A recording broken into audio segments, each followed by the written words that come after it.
አሁንም ሰው ቤት ጥገኝነት ሻልቆመ ማለት ነው። ይሄ ወንድሜ ልጅ ብቸኛ እንዳይሆን አብሬው ነው ያለሁት።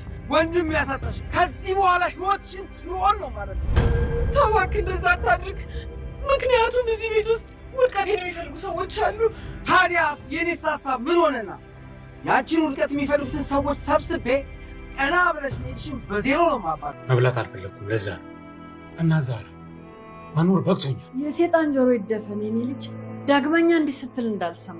ቆይ ከብሌን ጋር ድጋሚ ተጣልታችሁ ነው? ያልተጣለው ሰው አለ? ጭራሽ እለት ተዕለት ከራሴ ጋር መጋጨት ጀመረ። አምነን በሚያሳዝን ሁኔታና እጅግ ልብ በሚሰብር ጉዳይ አቶ መሊክን ሲገሉ እንግዲህ ቀጥተኛ ጥርት ያለ ቁልጭ ያለ ቪዲዮ ስልኩ ላይ ደርሷል። እሱም ካታኒካ የላከችለት ሜሴጅ ነው። ካታኒካ እያንዳንዱን እንቅስቃሴዎች ለመከታተል አምናን ምኝታ ቤትና አምናን ሲከፋው ብቻውን ቁጭ የሚልበት ግቢ ውስጥ ካሜራ ገጥማለች። ይህ ከባድ ዱብዳ ልታመጣባቸው እና ሁሉም ነገር ምስቅልቅል ልታወጣባቸው እንደሆነ የሚያሳይ ነው። የድፍረቷ ድፍረት ሁሉም ነገር በቁጥጥሯ ውስጥ እንዲገባ አድርጋለች ማለት ነው። የወይዘሮ ሜርሲ ባለቤት እንግዲህ መጥቷል። ሜርሲ ላይ እያንዳንዱ ለሰራችው ግፍና ስቃይ ላደረሰችበት ነገር ሊያስከፍላት መጥቷል። ብድር በምድር ነው እና ነገሩ። ሜርሲ በእርግጥ ይገባታል፣ ግን አቶ አምናን እንደዚህ በተወጣጠረበትና ችግር ውስጥ በገባበት ጊዜ መምጣቱ ሜርሲ ከአቶ አምናን ወንድም ጋር ወይም ከፓሩክ ጋር ተባብራ የሆነ ነገር ልታረግ ትችላለች፣ እሱ እንደጠየቃት ማለት ነው። እና አሁን ነገሮች አቶ አምናን ላይ ድርብርብ እያሉ ነው። አቶ አምናን በጣም ያሳዝናል። ይህ አይገባውም። በጣም የዋህ ነው። በእርግጥ ማንም ሰው የሚያናድደው ነገር ሲፈጠር፣ የሚከዳው ሰው ነገር ሲፈጠር ስሜታዊ ይሆናል። ግን አቶ አምናን ይህ አይገባውም። ምንድን ነው የሚፈጠረው? ምን አይነት እርምጃ ይወስዳል? ስልጣን አለኝ፣ ሰው አለኝ፣ ብር አለኝ፣ እውቀት አለኝ ብዬ ያልኩት ራሱ መፍትሄ አጥቻለሁ። እንኳን ሰው ሊፈታልኝ ከህሊናዬ ጋር መጋጨት ጀምሬያለሁ እያለ እንግዲህ ምን ያህል ተስፋ እንደቆረጠ ነው የሚያሳየው። አንዳንድ ጊዜ ነገሮች አስገድደውን ከባድ እርምጃ እንወስዳለን እና ያንን ጉዳይ ደግሞ ማስተካከል ያቅተናል። ሰላም የተከበራችሁና የተወደዳችሁ ውድ ቤተሰቦች ሰላማችሁ ብዝት ይበሉ። ቤት አዲስ የሆናችሁ ሰፖርት አድርጉ። ተወዳጁ ድር እጅግ የሚገርምና እጅግ የሚደንቅ ነገር ነው እየተፈጠረ ያለው። ካታኒካ እንግዲህ ለባሩክ ዶክሜንቱን አልሰጥህም በጭራሽ ብላ እምቢ ስትለው ይቺ ሴትዮ የኋላ ኋላ ለአቶ አምናን አዝናለት ከአቶ አምናን ጎን የመሆን እድል ይኖራታልን? እዛ ቤትስ በጨለማ የገባችው ለምንድን ነው የሚለው ነገር ብዙዎቻችን እንትን ብሎን ነበረ። ጉዳዩ ግን አቶ አምናንን ለመጥቀም ሳይሆን ሁሉንም በራሷ ኮንፊደንስ ነገሮችን ዝብርቅርቅ ልታወጣበት እንደሆነ ነው።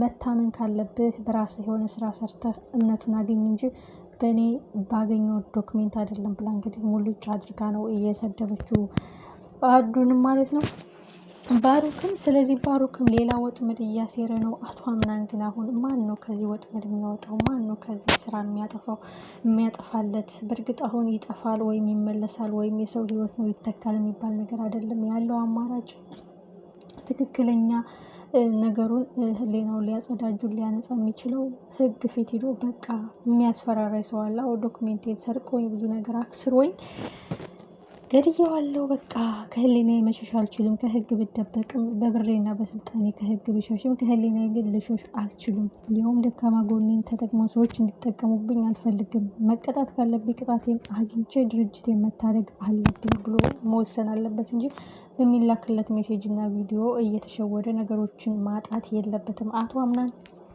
ማንንም ማውራት አልፈለገም፣ ማንም ጋር መነጋገር አልፈለገም። ብቻውን ወደ ውስጡ እንግዲህ በጣም ስሜታዊ ሆኖ ወንድ ልጅ ካለቀሰ በጣም ከልቡ ከፍቶታል፣ አዝኗል ማለት ነው። በጣም ያሳዝናል። አቶ አምናን ይህ አይገባው። በዚህ ላይ ደግሞ ተደራራቢ ባሩክ ካለ እሱን ለመጣል ትልቅ ሴራ እያሴረ ነው። ካታኒካ ግን ምን አለ የምትፈልገውን ነገር ብትጠይቀው፣ በቃ እኔ የምፈልገው ገንዘብን ከሆነ ገንዘብ፣ የሆነ ነገር ከሆነም የሆነ። ግን ካታኒካ ገንዘብ ብቻ የምትፈልግ አትመስልም። የአቶ አምናን ውድቀት ብቻ የምትፈልግና ሙሉ ለሙሉ ድርጅቱ ገደል ሲገባ ማየት የምትፈልግ የአቶ አምናንን ውድቀት የምትፈልግ ነው የምትመስለው። እንዳነጋገሯ ከሆነ በጣም ጭምትና የዋህ ዝምተኛ ሰው ነህ ስትል እንግዲህ ባለፈው ታስታውሳለህ አቶ አምናንን ስትጠይቀው አይተናል። እንደዚህ ካለች ግን ለምንድን ነው እየተከታተለች የአቶ አምናንን ዱካ ሁሉን ነገር ማስረጃ መሰብሰብ የፈለገችው? አቶ አምናንን በቁጥጥሯ ውስጥ ማድረግ የፈለገችው ለምንድን ነው?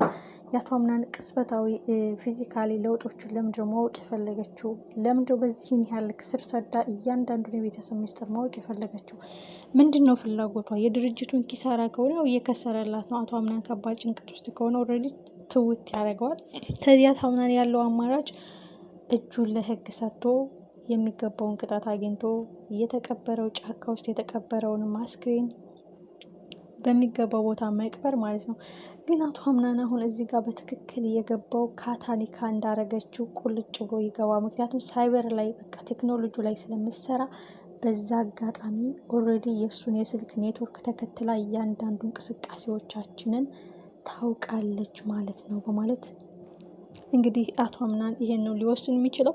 በጣም የሚያሳዝነው እና ልብ የሚሰብረው ጉዳይ ግን የልቡ ልዕልት ንግስቱ ራሱ በኢሊል እርቀዋለች። ሲከፋውም በጣም ሲብሰውም በጣም ሲቸግረው በጣም ሲያዝንም ልቡ ሲሰበርም ሀሳብ የምትሰጠው የምታበረተው የሚደግፈው በኢሊል በአሁኑ ጊዜ ከሱ ጎና አይደለችው።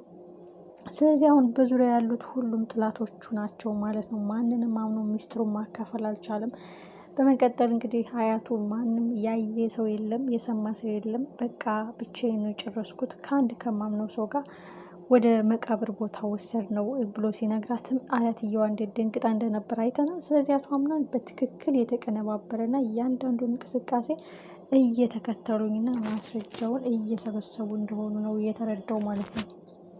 ከዚህ ሁሉ ጀርባ እንግዲህ ካታኒካ ያለ ድርጅቱ ትልቅ ዋስትና የሆነው ዶክሜንት በእሷ እጅ ካለ ይህንን ቪዲዮ በእሷ እጅ እንዳለ 100% እርግጠኛ ይሆናል። ግን አቶ አምናን የሚያናድደው ነገር እሱ ባልዘራው እናቱ በዘራችው መጥፎ ዘሮች እሱ ማጨዱ ነው የሚያናድደው ነገር። ሚስጥሩን ሳያውቅ መነሻውን ሳያውቅ ምኑን ነገር ሳያውቅ እንግዲህ ካታኒካ ከአቶ አምናን ምን ፈልጋ እንደሆነ ባይታወቅም ሙሉ ቤተሰቡን ማጥፋትና ኢላማና አላማ አድርጋ የተነሳች እንደሆነች ነው የሚያስረዳው። ወይዘሮ ሞርዚና እንግዲህ ባሩክን ብታስጠነቅቀውም ባሩክ ከክፋትና ከልኩ መሸሽ ፍንክች ማለት አልቻለም። ልታስቆሚኝ እንዳትሞክሪ፣ እኔ የምፈልገውን አደርጋለሁኝ፣ ህፃን ልጅ አይደለሁም፣ ይሄን አታርግ አርግ የምባል አይደለሁም፣ ለአመንኩበት ነገር እታገላለሁ። አንቺም አይደለሽም እናቴ፣ እንኳን አንቺ የወለደችኝም እናቴ አይደለችም።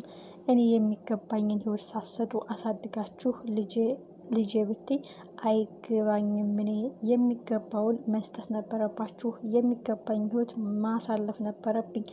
ስለዚህ ለማደርሰው ነገር እኔ ተጠያቂ ሳልሆን እናንተ ናችሁ ሲል እንግዲህ ሞርዚናን አስጠንቅቋታል። ባሩክ በጣም እልከኛና ትዕቢተኛ እንደሆነ ነው እያየን ያለ ነው። በዚህ በኩል እንግዲህ አቶ አምናን በጣም ጭንቀት ውስጥ ነው። በዛ ላይ አቶ